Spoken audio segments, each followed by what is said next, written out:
Jamais sans la grâce, une dévotion matinale proposée par l'Église évangélique de la grâce en collaboration avec l'Institut de théologie de Cotonou.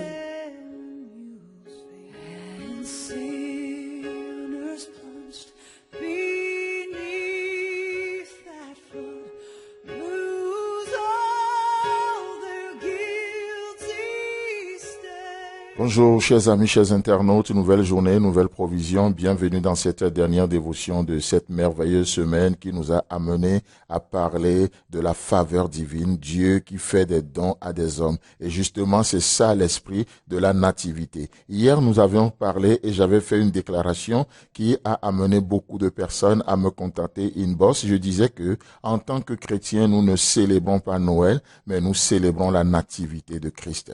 En tant que chrétiens, nous ne célébrons pas une date, mais nous commémorons un événement.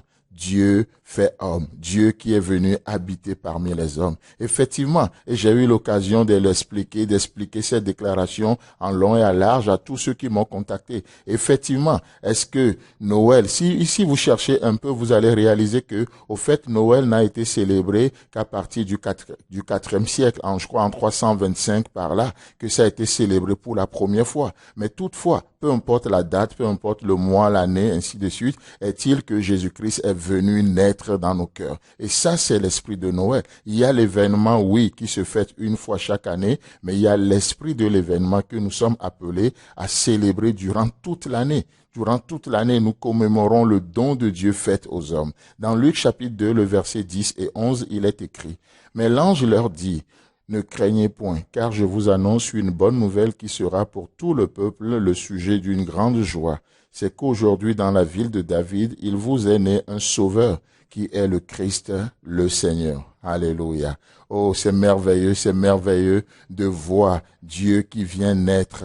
Dieu qui vient naître dans nos cœurs. Dieu qui vient naître. C'est ça Noël. Noël, c'est Dieu qui vient naître dans nos cœurs. C'est Dieu qui vient naître dans nos relations. Et pourquoi? Afin d'apporter la paix là où il y a la guerre. Dieu vient naître encore aujourd'hui dans ton cœur, dans tes relations, afin d'apporter la joie là où la tristesse règne. Dieu veut naître encore aujourd'hui afin d'apporter la restauration là où la destruction règne, là où le destructeur était passé. Dieu veut naître dans nos relations afin d'apporter la réconciliation là où règne la division. C'est ça Noël, c'est ça l'esprit de Noël. Dieu qui vient naître dans nos cœurs, Dieu qui vient naître dans nos relations. C'est pourquoi aujourd'hui, nous ne célébrons pas Noël, nous ne donnons pas la gloire à Noël, à Père Noël. Aujourd'hui, pour la plupart des personnes, malheureusement, ce n'est qu'une période où il faut dépenser, où il faut augmenter son chiffre d'affaires, où il faut faire tellement de choses.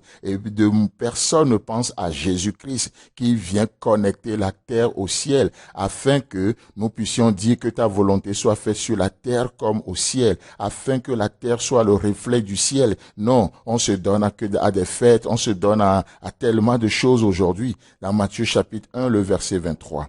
Voici, la Vierge sera enceinte. Elle enfantera un fils et on lui donnera le nom d'Emmanuel, ce qui signifie Dieu avec nous. Alléluia. Extraordinaire, n'est-ce pas? Dieu avec nous. Ce n'est pas anodin. C'est quand même quelque chose. Dieu avec nous. Ce n'est pas un cousin ou une cousine avec nous. Dieu avec nous. Ce n'est pas un chef, un responsable administratif ou politique qui est avec nous. C'est quand même Dieu, le créateur du ciel et de la terre, qui est avec nous, qui partage sa gloire avec nous, qui nous connecte à son trône de grâce, qui nous transforme en la même image que lui. Et par lui, nous avons accès au Père. Dieu avec nous, Emmanuel. Et lorsque Dieu est avec nous, laissez-moi vous dire qu'il est pour nous, qu'il est en nous. C'est ça la plénitude, c'est ça l'implication de ce nom Emmanuel. La Vierge sera enceinte et elle enfantera un fils à qui vous donnerez le nom Emmanuel. Chers amis, chers internautes,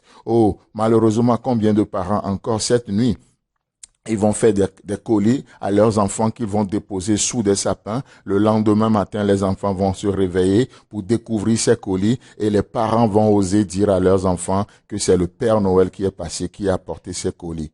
Chers amis, chers internautes, chers chrétiens, chères chrétiennes, Ne donnez pas la gloire de Jésus à un génie, à un Père Noël. Non, non, non, non. Vous allez me dire, oui, mais pasteur, c'est la tradition, c'est la culture. Laissez-moi vous dire que la Bible ne souffre pas de culture. La Bible a sa propre culture. La culture de la Bible, c'est la vérité. Vous connaîtrez la vérité et elle vous affranchira. Et si le Fils vous affranchit, vous serez réellement libre. Jean chapitre 8, le verset 32 et le verset 38. C'est ce que la parole de Dieu nous déclare. Alors Noël, c'est le moment où nous allons expliquer à nos enfants que nos enfants, alors que nous étions encore des pécheurs, Dieu a envoyé son Fils, car Dieu a tant aimé le monde et il a donné Jésus-Christ, afin que quiconque croit en lui ne périsse point, mais qu'il ait la vie éternelle. Alors, chers amis, chers internautes, sur ce, mon équipe et moi-même, nous profitons, nous vous souhaitons tous une joyeuse fête de nativité, que le Seigneur vous bénisse, passez un agréable week-end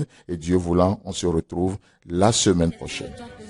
Si vous avez aimé cette dévotion, parlez-en à vos amis. Parlez-leur du message de la grâce et de ce qu'il fait en vous. Pour un sujet de prière, une question ou plus d'informations, contactez-nous. Téléphone 64 88 35 87 ou 96 42 69 05 ou par WhatsApp au 94 75 80 1.